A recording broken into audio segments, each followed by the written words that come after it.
Shea is the former Deputy Assistant Secretary General for Emerging Security Challenges at NATO, joining us now. Hello, Jamie. Now, we've had reports of drones straying into Polish airspace before.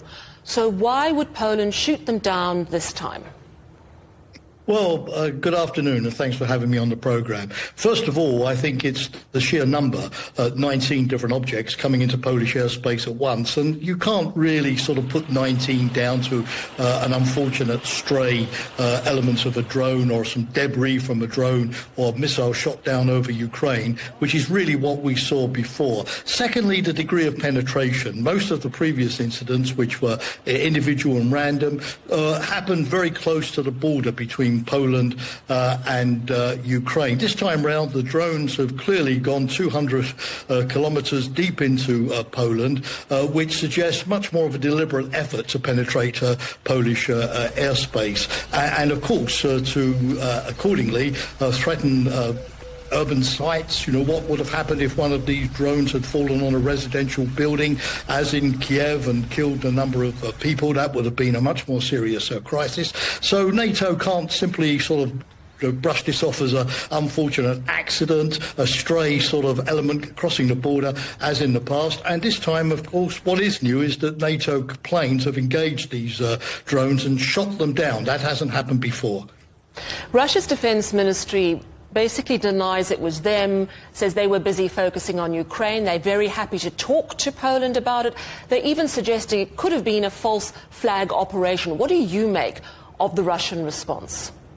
Well, I think it's a typical sort of Moscow tactic. They always use obfuscation, deny, try to switch the narrative to put the blame on Ukraine or somebody else, or declare that it's all a conspiracy. This is part of what NATO would call Russian hybrid war tactics, and we've been seeing these for a number of years. The second way is to divert attention by pretending to be the reasonable party, offering talks to Poland on the incident, but again, not really providing any real information, and keeping that climate of uncertainty going, which I think is key to the way in which Russia tries to intimidate the West by making it clear that at the end of the day it really was them, and that therefore they are trying to test NATO politically. To what degree will NATO respond? How much solidarity will there be? What kind of countermeasures, if anything, will NATO take? This gives Moscow valuable information about NATO's solidarity and state of resolve, but also they want to test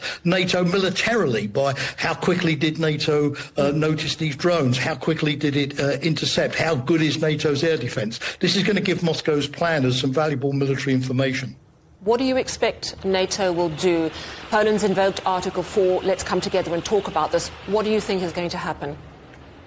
Well, I think this is a good wake-up call for NATO, because we've obviously seen in Ukraine over the last couple of weeks Putin vastly escalating the number of drones and missiles that he's firing at Ukraine every day. For example, a record of 810 drones in a single strike was achieved this week. Last night it was 415 drones, and these drones and missiles are going closer and closer to NATO's border by being targeted cities in western Ukraine. So the chance of the missiles going over the border and hitting NATO territory, that is going up, all the more so as Ukraine is obviously suffering at the moment with ammunition for its air defences and isn't able to shoot these Russian missiles and drones down as effectively as a year or so ago. So I think, you know, the warning sign to NATO is to prepare for more of this, and therefore I think what NATO has to do today, apart from simply protest, is to really look very seriously at the state of its air defences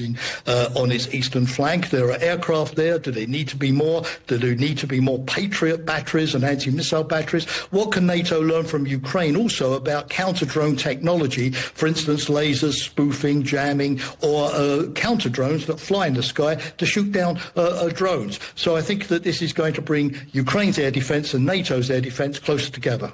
Thank you so much, Shea, former Deputy Assistant Secretary General for Emerging Security Challenges at NATO.